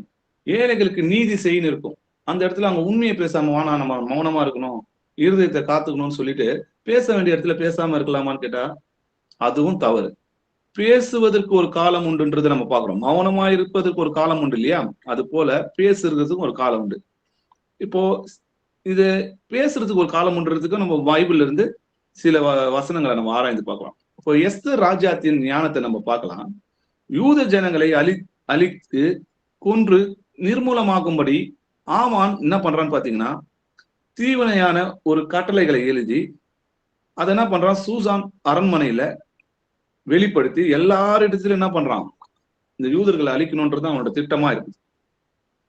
அப்போ எஸ்தர் இதை அறிந்த போது ஞானமாக செயல்பட்டு சரியான நேரத்துல சரியான நபர்களிடம் அந்த காரியத்தை வெளிப்படுத்தி தன் ஜனத்தை வருகிற பொல்லாப்பை தடுத்து அந்த ஜனங்களை காப்பாத்துனதை நம்ம ஆராய்ந்து பார்க்கலாம். எஸ்தர் 4ஆம் அதிகாரம் 7-8 வசனங்கள் வரைக்கும் வாசிக்கலாம். அப்பொழுது மொர்தெகாய் தனக்கு சம்பவித்த எல்லாவற்றை பற்றியும் யூதரை அழிக்கும்படி ஆமான் ராஜாவின் கஜானாவுக்கு எண்ணி கொடுப்பேன் என்று சொன்ன பணத்தொகையை பற்றியும் அவனுக்கு அறிவித்ததுமன்றி யூதர்களை அழிக்கும்படி சூசானில் பிறந்த கட்டளையின் நகலையும் அவனிடத்தில் கொடுத்து அதை எஸ்தருக்கு காண்பித்து தெரியப்படுத்தவும் அவள் அகத்தியமாய் ராஜாவினிடத்திற்கு போய் அவனிடத்தில் தன் ஜனங்களுக்காக விண்ணப்பம் பண்ணவும் மன்றாடவும் வேண்டும் என்று அவளுக்கு சொல்ல சொன்னான். ஆமென். ஆமென். அப்போ மொர்தெகாய் என்ன பண்றாருன்னு பாத்தீங்கன்னா, யூதரை அழிக்கும்படி ஆமான் ராஜாவின் கஜானாவுக்கு எண்ணி கொடுப்பேன் என்று சொன்ன பணத்தொகை பற்றியும் அவனுக்கு அறிவித்ததும் அன்றி யூதர்களை அழிக்கும்படி சூசானில் பிறந்த கட்டளை நகல் என்ன பண்றாங்க, எஸ்தருக்கு கொடுத்து தன் ஜனங்களுக்காக விண்ணப்பம் பண்ணும்படி மன்றாடும்படி என்ன பண்ணு, ராஜா கிட்ட நீ இதை போய் சொல்லு அப்படின்னு சொல்லி மொர்தெகாய் எஸ்தர் கிட்ட சொல்லி அனுப்புறாங்க, ஆள் விட்டு சொல்லி அனுப்புறாங்க. அப்போ எஸ்தர் என்ன சொல்றாங்கன்னு பாருங்களேன். எஸ்தர் 4ஆம் அதிகாரம் 10-11 வசனங்கள் வரைக்கும் வாசிக்கலாம். அப்பொழுது எஸ்தர் ஆத்தாக்கினிடத்தில் மொர்தெகாய்க்கு சொல்லி அனுப்பினது, யாராவது அழைக்கப்படாமல் உள்முற்றத்தில் ராஜாவினிடத்தில் பிரவேசித்தால் புருஷரானாலும் ஸ்திரீயானாலும் சரி அவர்கள் பிழைக்கும்படிக்கு அவர்களுக்கு ராஜா பொற்செங்கோலை நீட்டினால் ஒழிய மற்றபடி சாக வேண்டும் என்கிற ஒரு தவறாத சட்டம் உண்டு. இது ராஜாவின் சகல ஊழியக்காரருக்கும் ராஜாவினுடைய நாடுகளில் உள்ள சகல ஜனங்களுக்கும் தெரியும். நான் இந்த 30 நாளளவும் ராஜாவினிடத்தில் வரவழைக்கப்படவில்லை என்று சொல்ல சொன்னாள். ஆமீன். ஓ, யூதர்களை அழிக்கிறதுக்கு ஆமான் ஒரு கட்டளையை பிறப்பிட்டு இருக்கிறான். இதை நீ ராஜா கிட்ட போய் சொல்லி யூதர்களை நம்மளோட ஜனங்களை காத்துக்கிறதுக்கு உதவி செய் அப்படின்னு சொல்லி மொர்தெகாய் எஸ்தர் ராஜாத்தி கிட்ட சொல்லும் போது, அப்போ எஸ்தர் என்ன சொல்றாங்க பாத்தீங்கன்னா, யாராவது அழைக்கப்படாமல் ராஜா இடத்துல போய் நின்றாங்கன்னா அது புருஷனாலும் சரி ஸ்திரீயானாலும் சரி அவங்கள கொலை செய்ய வேணும். ஒரு ராஜா அவங்களுக்கு செங்கோலை நீட்டலன்னா அவன் நிச்சயமா கொல்லப்படணும் அப்படின்றது ஒரு சட்டம் இருக்குது. அப்போ 30 நாளாலும் ராஜா இடத்துக்கு என்ன முடியாது, யாரும் போக முடியாது அப்படின்னு சொல்லி அனுப்புறாங்க. அதுக்கு மொர்தெகாய் எஸ்தருக்கு என்ன விளக்கம் சொல்றாருன்னு பாருங்களேன். எஸ்தர் 4ஆம் அதிகாரம் 13-14 வசனங்கள் வரைக்கும் வாசிக்கலாம். மொர்தெகாய் எஸ்தருக்கு திரும்ப சொல்ல சொன்னது, நீ ராஜாவின் அரண்மனையில் இருக்கிறதினால் மற்ற யூதர் தப்பக்கூடாதிருக்க நீ தப்புவாய் என்று உன் மனதிலே நினைவு கொள்ளாதே. நீ இந்த காலத்திலே மௌனமாயிருந்தால் யூதருக்கு சகாயமும் ரட்சிப்பும் வேறொரு இடத்திலிருந்து எழும்பும். அப்பொழுது நீயும் உன் தகப்பன் குடும்பத்தாரும் அழிவீர்கள். நீ இப்படிப்பட்ட காலத்துக்கு உதவியா இருக்கும்படிக்கு உனக்கு ராஜமேன்மை கிடைத்திருக்கலாமே, யாருக்கு தெரியும் என்று சொன்னான். மொர்தெகாய் எஸ்தருக்கு திரும்பி சொன்னது என்னன்னு பாத்தீங்கன்னா, நீ ராஜாவோட அரண்மனையில இருக்கிறதுனால மற்ற யூதர்களும் கொல்லப்படும் போது நீ தப்பித்துக்கலாம்னு நினைக்கிறியா? நீ மனதுல அது மாதிரி நினைச்சிருக்கிறியா? நீ இந்த காலத்திலே மௌனமாயிருந்தால், வசனம் பாருங்க, நீ எந்த நேரத்துல எதை பேசணும் எப்ப செய்யணும்ன்றது நம்ம புரிஞ்சுக்கணும் இல்லையா? இந்த நேரத்துல நீ மௌனமா இருந்தா யூதர்களுக்கு என்ன நடக்கணும்? யூதர்களுக்கு ஆபத்து நடக்கும். யூதர்களுக்கு சகாயமும் ரட்சிப்பும் வேறு இடத்துல என்ன பண்ணுவாரு? ஆண்டவர் நிச்சயமா தோன்ற பண்ணுவாரு. ஆனா உனக்கு என்ன நடக்கும்ன்றதை யோசிப்பாரு. யாருக்கு என்ன தெரியும்? இந்த நேரத்துல யூதர்களை காப்பாத்துவதற்காக தான் உன்னை கர்த்தர் இந்த இடத்துல ராஜாத்தியா வைத்திருக்கலாம் இல்லையா அப்படின்னு சொல்றாரு. அப்போ எஸ்தர் ராஜா என்ன பண்றாங்க? என் உயிரே போனாலும் பரவாயில்ல, என் ஜனங்களுக்காக என் உயிரே போனாலும் பரவாயில்ல, அவங்க ஜெபம் பண்ணி ஆண்டவர்கிட்ட கேட்டுட்டு தைரியமா என்ன பண்றாங்க? ராஜா கிட்ட போய் நிக்கிறாங்க. அவர் எனக்கு கொலை செஞ்சாலும் பரவாயில்ல, அப்படி செத்து போலாமே தவிர என் ஜனத்துக்கு காப்பாத்துறது ஒரு சந்தர்ப்பம் இருந்ததை நான் விடக்கூடாது அப்படின்னு சொல்லி ராஜா கிட்ட நேரா போய் நிக்கிறாங்க. அப்ப என்ன நடக்குதுன்னு பாருங்க. எஸ்தர் 8ஆம் அதிகாரம் 4-7 வசனங்கள் வரைக்கும் வாசிக்கலாம். அப்பொழுது ராஜா போர் செங்கோலை எஸ்தருக்கு நீட்டினான். எஸ்தர் எழுந்திருந்து ராஜ சமூகத்தில் நின்று, ராஜாவுக்கு சித்தமாயிருந்து அவர் சமூகத்தில் எனக்கு கிருபை கிடைத்தது. ராஜ சமூகத்தில் நான் சொல்லும் வார்த்தை சரியென்று காணப்பட்டு அவருடைய கண்களுக்கு நான் பிரியமாயிருந்தால் ராஜாவின் நாடுகளில் எல்லாம் இருக்கிற யூதரை அழிக்க வேண்டும் என்று அம்மத் தாத்தாவின் குமாரனாகிய ஆமான் என்னும் ஆகாகியன் தீவினையாய் எழுதின கட்டளைகள் செல்லாமற் போக பண்ணும்படி எழுதி அனுப்பப்பட வேண்டும். என் ஜனத்தின் மேல் வரும் பொல்லாப்பை நான் எப்படி பார்க்க கூடும்? என் குலத்திற்கு வரும் அழிவை நான் எப்படி சகிக்க கூடும் என்றாள். அப்பொழுது அகாசுவேரு ராஜா ராஜாத்தியாகிய எஸ்தரையும் யூதனா மொர்தெகாவையும் நோக்கி, இதோ ஆமானின் வீட்டை எஸ்தருக்கு கொடுத்தேன். அவன் யூதர் மேல் தன் கையை போட எத்தனித்தபடியினால் அவனை மரத்திலே தூக்கி போட்டார்கள். ஆமென். ஆமென். அப்போ ராஜா கிட்ட போய் எஸ்தர் நிற்கும் போது ராஜா மனதிறங்கி செங்கோலை என்ன பண்றாரு? போர் செங்கோலை எஸ்தருக்கு நீட்டுறாரு. அப்போ உன்னோட வேண்டுதல் என்ன? உனக்கு என்ன வேணும்? ராஜ்யத்துல பாதி கேட்டா கூட நான் உனக்கு தருவேன், நீ எதை வேணாலும் கேளு அப்படின்னு சொல்லி அந்த இரக்கத்தை கர்த்தர் என்ன பண்றாரு? அந்த ராஜாவோட இருதயத்துல வைக்கிறார். அப்போ யூதரை அழிக்கணும்னு சொல்லி ஆமான் பண்ற திட்டத்தை எல்லாத்தையும், அந்த கட்டளைகள் நகலை எல்லாத்தையும் என்ன பண்றாங்க? காட்டி இதை செல்லப்படாதபடிக்கு செய்யுங்க அப்படின்னு சொல்லும் போது, அப்போ அங்க கர்த்தர் என்ன செய்யறாருன்னு பாத்தீங்கன்னா, ஆமோன் மொர்தெகாய்க்கு செய்ய வச்சிருந்த அந்த மரத்திலேயே அவனையே தூக்கி போட்டாங்க, அவனை கொன்று போட்டாங்கன்றதை நம்ம பார்க்கணும். அது மட்டும் கிடையாது, ஆமானுக்கு இருந்த எல்லா மகிமையும் அந்த பதவியும் அதிகாரமும் எல்லாமே மொர்தெகாய்க்கு வருகிறது நம்ம பாக்குறோம். அப்போ எஸ்தர் ராஜாத்தி எந்த நேரத்துல அதை பேசணும்ன்றத மொர்தெகாய் என்ன பண்றாரு? சொல்றாரு, இந்த நேரத்துல நீ மௌனமா இருக்க கூடாதுன்ற. அப்ப பேசுகிறதுக்கு ஒரு காலம் உண்டு, மௌனமா இருக்கிறதுக்கு ஒரு காலம் உண்டு. நம்ம ஏற்கனவே மௌனமா இருக்கிறதுக்கு காலம் என்னன்றதை நம்ம பார்த்தோம். இப்ப பேசுகிறதுக்கு ஒரு காலம் உண்டு. இதே போல இன்னொரு விஷயத்தையும் நம்ம என்ன பண்ணலாம்? வேதத்துல இருந்து நம்ம ஆராய்ந்து பார்க்கலாம். 2 ராஜாக்கள் 7ஆம் அதிகாரம் 1-2 வசனங்கள் வாசிக்கலாம். அப்பொழுது எலிசா, கர்த்தருடைய வார்த்தையை கேளுங்கள். நாளை இந்நேரத்தில் சமாரியாவின் வாசலிலே 1 மரக்கால் கோதுமை மா 1 சேக்கலுக்கும் 2 மரக்கால் வார்கோதுமை 1 சேக்கலுக்கும் விற்கப்படும் என்று கர்த்தர் சொல்லுகிறார் என்றான். அப்பொழுது ராஜாவுக்கு கையிலாக கொடுக்கிற பிரதானி ஒருவன் தேவனுடைய மனுஷனுக்கு பிரதியுத்தரமாக, இதோ கர்த்தர் வானத்திலே மதகுகளை உண்டாக்கினாலும் இப்படி நடக்குமா என்றான். அதற்கு அவன், உன்னுடைய கண்களினாலே அதை காண்பாய், ஆனாலும் அதிலே சாப்பிட மாட்டாய் என்றான். ஆமென். ஆமென். அப்போ இஸ்ரவேல்ல ஒரு பஞ்சம் ஏற்படுது. அப்போ கர்த்தரிடத்துல அவங்க முறையிடும் போது, எலிசா, கர்த்தருடைய வார்த்தையை கேளுங்க, நாளைக்கு இந்த நேரத்துல சமரியாவின் வாசலிலே 1 மரக்கால் கோதுமை மாவு 1 சேக்கலுக்கும் 2 மரக்கால் கோதுமை 1 சேக்கலுக்கும் விற்கப்படும் என்று கர்த்தர் சொல்றாரு. அப்போ ராஜாவுக்கு கூட இருந்த ஒரு பிரதானி என்ன சொல்றான் பாருங்க, தேவனுடைய மனுஷனுக்கு பிரதியுத்தமாக, எலிசாக்கு பிரதியுத்தமாக, இதோ கர்த்தர் வானத்திலே மதகுகளை உண்டாக்கினாலும் இப்படி நடக்குமான்னு கேட்கிறான். அவன் தேவ வார்த்தையை என்ன பண்ணல, விசுவாசிக்கல. அது மாத்திரம் இல்லாம தேவனுக்கு அவன் மகிமையை செலுத்தல. தேவனால கூடாத காரியம் ஒன்று உண்டா? அப்போ தேவனை பரீட்சை பார்க்கிற மாதிரி இந்த கேள்வியை அவன் கேட்கும்போது அதுக்கு எலிசா என்ன சொல்றாரு பாருங்க, உன்னுடைய கண்கள்னாலே அதை காண்பாய், ஆனாலும் அதுல நீ என்ன பண்ண மாட்ட, சாப்பிட மாட்டேன்னு சொல்லி போறாரு. அதுக்கப்புறம் என்ன நடக்குதுன்னு பாருங்க. 2 ராஜாக்கள் 7ஆம் அதிகாரம் 6-7 வசனங்கள் வரைக்கும் வாசிக்கலாம். ஆண்டவர் சீரியரின் இராணுவத்திற்கு ரதங்களின் இரைச்சலையும் குதிரைகளின் இரைச்சலையும் மகா இராணுவத்தின் இரைச்சலையும் கேட்க பண்ணினதினால் அவர்கள் ஒருவரை ஒருவர் நோக்கி, இதோ நம்மிடத்தில் போருக்கு வர இஸ்ரவேலின் ராஜா ஏத்தியரின் ராஜாக்களையும் எகிப்தியரின் ராஜாக்களையும் நமக்கு விரோதமாக கூலி பொருந்தினான் என்று சொல்லி இருட்டோட எழுந்திருந்து ஓடி போய் தங்கள் கூடாரங்களையும் தங்கள் குதிரைகளையும் தங்கள் கழுதைகளையும் தங்கள் பாளையத்தையும் அவைகள் இருந்த பிரகாரமாக விட்டு தங்கள் பிராணன் மாத்திரம் தப்பும்படி ஓடி போனார்கள். ஆமென். அந்த இக்கட்டான சூழ்நிலையில சிரியா என்ன பண்றாங்க, சிரியரோட ராணுவங்கள் இஸ்ரேலுக்கு விரோதமா சிரிய ராஜா வரான். அப்போ அவன் வரும்போது என்ன பண்றான், கர்த்தர் பாத்தீங்கன்னா அவனோட திரளான ஆஸ்திகளையும் அவன் என்ன பண்ணாரு, கொண்டு வரும்படி செய்யறாரு.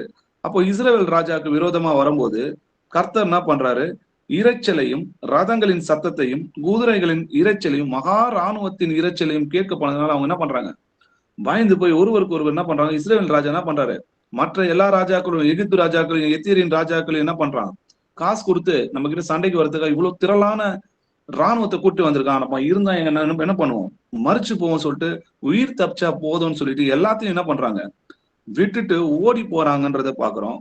அப்போ அந்த நாட்டுல இருந்த குஷ்டரோகிகள் இருக்கிறாங்க இல்லையா, அவங்க எப்படி இருந்தா குஷ்டரோகி ஊருக்குள்ள இருக்க முடியாது, அவங்க வெளியே இருக்கிறாங்க. அவங்க என்ன பண்றாங்க, நம்ம ஊருக்குள்ள போனாலும் பஞ்சத்தினால சாவும், இங்க இருந்தாலும் பஞ்சத்துல சாவும், அதனால நம்ம என்ன பண்ணுவோம், சிரியா ராணுவத்துக்கிட்ட போய் எதனா சாப்பிடுறதுக்கு எதனா கேட்கலாமா அப்படின்னு நினைச்சு என்ன பண்றாங்க, அந்த பாளையத்துக்கு போலாம், அங்க எதனா புசிக்கிறதுக்கு எதனா கிடைக்கும் அப்படின்னு நினைச்சு போறாங்க.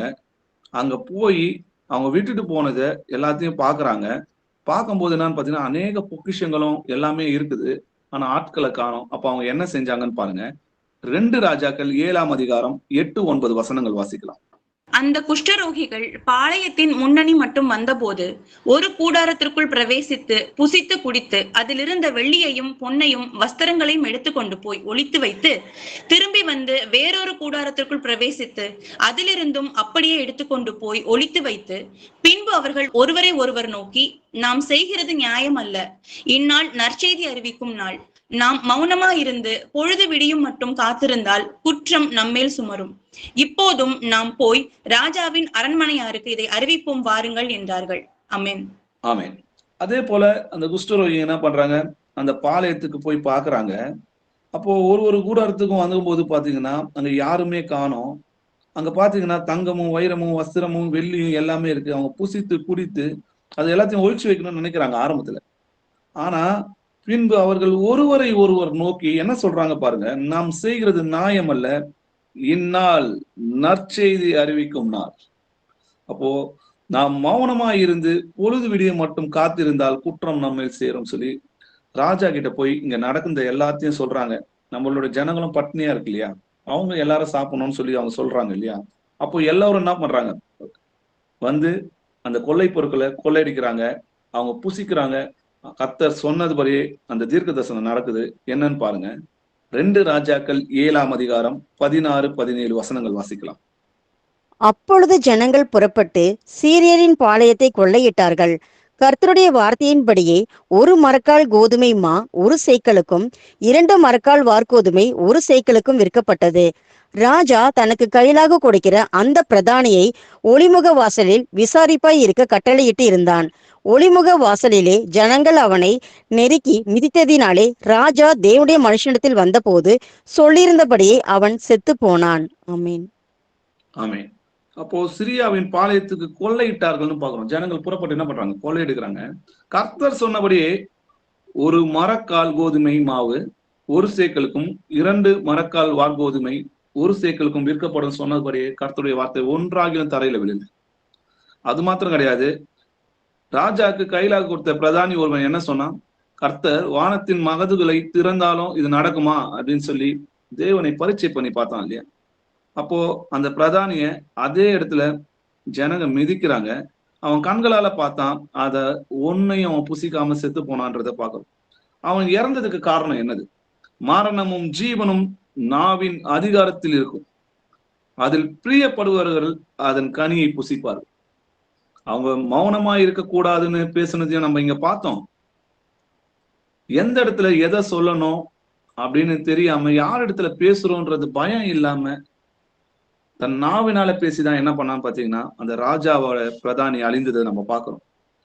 நாவை அடக்க ஒரு மனுஷனாலும் கூடாது. அது அடங்காத உள்ளதும் சாவுக்கு ஏதுவான விஷயம் நிறைந்ததுமா இருக்கிறது இல்லையா?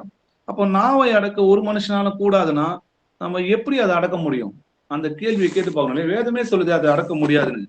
தேவனால் கூடாதது ஒன்றுமே இல்லை. இது மனுஷனால் கூடாது, ஆனா தேவனால் எல்லாமே கூடும் இல்லையா? அப்ப நம்ம கர்த்தர் இடத்துலதான் கேட்கணும். சங்கீதம் 141 அதிகாரம் 3வது வசனம் வாசிக்கலாம். கர்த்தாவே, என் வாய்க்கு காவல் வையும், என் உதடுகளின் வாசலை காத்துக்கொள்ளும். கர்த்தாவே, என் வாய்க்கு காவல் வையும், என் உதடுகளின் வாசலை காத்து. இப்போ நம்ம கர்த்தரிடத்துலதான் ஞானத்தை கேட்கணும். ஏசப்பா, நான் என்ன பேசணும், ஏதை பேசணும்ன்ற ஞானத்தையும், என் நாவுக்கு காவல் வைங்கன்னு சொல்லி, என் உதடுகளின் வாசலை காத்து கொள்ளுங்க அப்படின்னு சொல்லி கர்த்தரிடத்துலதான் நம்ம கேட்கணும். நீதிமொழிகள் 15 அதிகாரம் 2வது வசனம் வாசிக்கலாம். ஞானிகளின் நாவு அறிவை உபயோகப்படுத்தும், மூடரின் வாயோ புத்தியினத்தை கக்கும். அமேன். அப்போ ஞானம் வந்தாதான் நாவை நம்மளால என்ன பண்ண முடியும்? காக்க முடியும். அப்போ ஞானிகளின் நாவு அறிவை உபயோகப்படுத்தணும். அந்த ஞானத்தை நம்ம யார்கிட்ட கேட்கணும்? கர்த்தரிடத்துலதான் கேட்கணும் இல்லையா? பிரசங்கில பாத்தீங்கன்னா ஞானம் கேடகம், ஞானம் தன்னை உடையவர்களை ஜீவனை தரும், இதுவே அறிவின் மேன்மைன்னு சொல்லி எழுதிருக்கு. அப்போ ஞானம் தான் நமக்கு கேடகமா இருந்து என்ன பண்ணும்? நம்ம வாயில வருகிற எல்லா வார்த்தையில இருந்தும் நம்மளை காப்பாற்றும். அப்போ ஞானத்தை தான் நம்ம என்ன பண்ணணும்? கேட்கணும் இல்லையா? கேளுங்கள், அப்பொழுது உங்களுக்கு கொடுக்கப்படும். தேடுங்கள், அப்பொழுது கண்டடைவீர்கள். தட்டுங்கள், அப்பொழுது உங்களுக்கு திறக்கப்படும். ஏனென்றால் கேட்கிறவன் எவனும் பெற்றுக் கொள்கிறான்னு சொல்லி எழுதி. அப்போ ஆண்டவர்கிட்ட தாங்க நம்ம கேட்கணும். நமக்கு நாவ் அடக்கத்தை கேட்கணும். எந்த மாதிரி பேசணும், யாருக்கிட்ட பேசணும், எல்லார்கிட்டையும் நம்ம எப்படி நடந்துக்கணும் அப்படின்ற இந்த ஞானத்தை கொடுங்கப்பா, எனக்கு என்ன பேசணுன்றது எனக்கு சொல்லி கொடுங்கப்பா அப்படின்னு சொல்லி நம்ம கர்த்தரிடத்துல கேட்கணும். வாசிக்கலாம். ஏசாயா 50 அதிகாரம் 4வது வசனம் வாசிக்கலாம். இளைப்படைந்தவனுக்கு சமயத்திற்கேற்ற வார்த்தையை சொல்ல நான் அறியும்படிக்கு கர்த்தராகிய ஆண்டவர் எனக்கு கல்விமானின் நாவை தந்தருளினார். காலைதோறும் என்னை எழுப்புகிறார். கற்றுக்கொள்ளுகிறவர்களைப் போல நான் கேட்கும்படி என் செவியை கவனிக்க செய்கிறார். ஆமீன். ஆமீன். இளைப்படைந்தவனுக்கு சமயத்துக்கேற்ற வார்த்தை சொல்ல நான் அறியும்படிக்கு என்ன பண்ணுமா? கர்த்தராகிய ஆண்டவர் எனக்கு கல்விமானின் நாவை தந்தருளினார். அப்போ கர்த்தர் தாங்க கொடுப்பாரு. அதை நம்ம கேட்கணும். கேட்கிற எவனும் பெற்றுக்கொள்கிறான். நான் கேட்கும்படி என் செவியை கவனிக்க செய்தார். அப்போ காது உள்ளவன் எவனோ கேட்க கடவன் சொல்லி நிறைய கேட்கணுங்க. நம்ம மற்றவங்க என்ன சொல்ல வராங்க அப்படின்றத நம்ம கேட்கணும், முழுமையா கேட்கணும். 4 இடத்துல பேச வேண்டிய வார்த்தையை நம்ம ஒரு இடத்துல தான் பேசணும். அப்போ நம்ம கொஞ்சம் நிதானமா இருக்கணும். பேசுகிறதுக்கு எப்படி இருக்கணும்? பொறுமையா இருக்கணும். கேட்கறதுக்கு தீவிரமாயும் இருங்கள்னு சொல்லி எழுதி. அப்போ கேட்கறதுக்கு தான் நம்ம நிறைய நேரம் கேட்கணும், பேசுறது கம்மியா இருக்கும். இன்னைக்கு நம்ம சகோதரி கூட ஜெபம் பண்ணும்போது சொன்னாங்க இல்லையா, உங்களில் ஒருவன் ஞானத்தில் குறைவுள்ளவனாய் இருந்தால் யாவருக்கும் சம்பூர்ணமாய் கொடுக்கிறவரும் ஒருவரையும் கடிந்து கொள்ளாதவரும் ஆகிய தேவனிடத்தில் கேட்க கடவன், அப்பொழுது அவனுக்கு கொடுக்கப்படும் சொல்லி எழுதிருக்கு. இப்ப நம்ம நிச்சயமா கர்த்தரிடத்துல தான் கேட்கணும். அவர் இல்லாம நம்மளால ஒண்ணுமே செய்ய முடியாதுங்க. அதனாலதான் எதை செய்தாலும் ஆண்டவர்கிட்ட கேட்டு செய்யணும். யார் தேவனுடைய ஆவியினால் நடத்தப்படுகிறார்களோ அவர் தேவனுடைய பிள்ளைங்க. நம்ம சுய இச்சை மேலேயோ சுய அந்த புத்தியின் மேலேயோ நம்ம என்ன பண்ணக்கூடாது? நம்ம மனசு சொல்றதெல்லாம் கேட்கக்கூடாது. இது கர்த்தர் சொல்கிறாரா, கர்த்தருக்கு பிரியமா அப்படின்றத சோதித்து பார்த்துதான் நம்ம செய்யணும். நாவு பொல்லாததா இருக்கிறதுன்றத நம்ம பார்க்கணும். ஜீவனை விரும்பி நல்ல நாட்களை காண வேண்டும் என்று விரும்புகிறவன் முதல்ல என்ன பண்ணுமா? பொல்லாப்புக்கு தன் நாவையும் கபடத்துக்கு தன் உதடுகளையும் விலக்கி காத்து பொல்லாப்பை விட்டு முதல்ல என்ன பண்ணும்? நீங்கி நன்மை செய்து சமாதானத்தை தேடி அதை பின்தொடர கடவுள். அப்ப முதல் விஷயமே பொல்லாப்புக்கு தன் நாவை அடக்கணுங்க. அப்போ நம்ம உதடுகளை காக்கணும். இதை செஞ்சுட்டு பொல்லாத விட்டு நீங்குன்றார். அதுக்கப்புறம் நன்மை செய், சமாதானத்தை தேடு. அப்பதான் நம்ம நித்திய ஜீவனை நம்ம அடைய முடியும். அப்ப இன்னைக்கு கேட்ட வசனங்கள்லாம் என்ன கர்த்தர் சொல்லி கொடுக்கிறாருன்னு பாத்தீங்கன்னா, எல்லா காவலோடும் உன் இருதயத்தை காத்துக்கொள், அதிடத்திலிருந்து ஜீவ ஊற்று புறப்படும். அப்போ இருதயத்தை காத்துக்கொள்ளணும். எதை பேசணும், எதை பேசக்கூடாது, எந்த சந்தர்ப்பத்துல பேசணும், எந்த இடத்துல பேசாம இருக்கணும், எந்த இடத்துல பேசணும்ன்றத ஆவியானவரே நமக்கு என்ன பண்ணுவாரு, போதிப்பார். அதுக்கு நம்ம கர்த்தரிடத்துல ஞானத்தை கேட்கணும். நீ கேட்ட வசனங்கள்லாம் நம்ம ஆராய்ந்து பாருங்க. அதை நம்ம வாழ்க்கையில நம்ம கடைபிடித்து நடந்துவோமானா நம்ம ஞானம் உள்ளவர்களா இருப்போம். ஆமென். யாராவது ஒருத்தர் இறுதி ஜெபம் பண்ண முடியுமா? ஏசப்பா, சோத்திரம் தகப்பனே. அப்பா, நீங்க எங்களை எப்படி பாதுகாத்துக்க வேணும்னு அப்பா நீங்க சொல்லி கொடுத்துட்டு இருக்கீங்க தகப்பனே. அதற்காக உமக்கு நன்றி செலுத்துகிறோம் ராஜா. ஒரு காலம் மட்டும் அமைதியாக இருக்க வேண்டும், எந்த காலத்தில் பேச வேண்டும், எப்படி கேட்க வேண்டும் என்பதை குறித்து அப்பா நீங்க சொல்லி தந்தீங்க. அதற்காக உமக்கு நன்றி செலுத்துகிறோம் ராஜா. இந்த கூடுகையிலே கலந்து கொண்டவர் அனைவரையும் நீர் ஆசீர்வதிக்க வேண்டும் என்று உமது கரத்திலே வேண்டுகிறோம். நாங்களும் ஆசீர்வதிக்கிறோம் தகப்பனே. அப்பா, சகோதரர்களாய் நாங்கள் இந்த 1 மணி நேரம் உம்மோடு பேசினதுக்காக உமக்கு நன்றி செலுத்துகிறோம். சகோதரரை மறைத்து நீங்க அப்பா நிறைய வசனங்களை குறித்து அப்பா தியானிக்க செய்து சொல்லி தந்திருக்கிறீங்க தகப்பனே. அந்த வார்த்தைகளை நாங்கள் இன்னும் கை கொண்டு மீண்டும் அதை நாங்கள் தியானித்து பார்க்க எங்கள் கிருபையா எங்களுக்கு அருள் செய்யும்படியாய் உமது கரத்துல வேண்டுகிறோம் தகப்பனே. அப்பா, அந்த கூடுகைக்கு வராதவர்களையும் நீர் ஆசீர்வதிங்க அப்பா. ஒவ்வொருவரையும் நீங்க ஆசீர்வதிங்க. எங்கள் சபையில் இருக்கக்கூடிய மூப்பர்களை ஆசீர்வதிங்க தேவனே. அதற்காக உமக்கு நன்றி செலுத்துகிறோம். இந்த சபையில் கேட்டா ஒவ்வொருவரும் இந்த வசனத்தின்படி நடக்க நீங்க கிருபை செய்யுங்க. அதற்காக உமக்கு நன்றி செலுத்துகிறோம். இந்த 1 மணி நேரம் எங்களுக்காக நீர் பேசினதுக்காக உமக்கு நன்றி செலுத்தி உம்மை துதிக்கிறோம். எங்கள் துதியும் கனமும் மகிமையும் உமக்கு ஒருவருக்கே செலுத்துகிறோம், எங்கள் ஜீவனுள்ள நல்ல பிதாவே. ஆமென். ஆமென். Praise lord brother. Praise lord sister.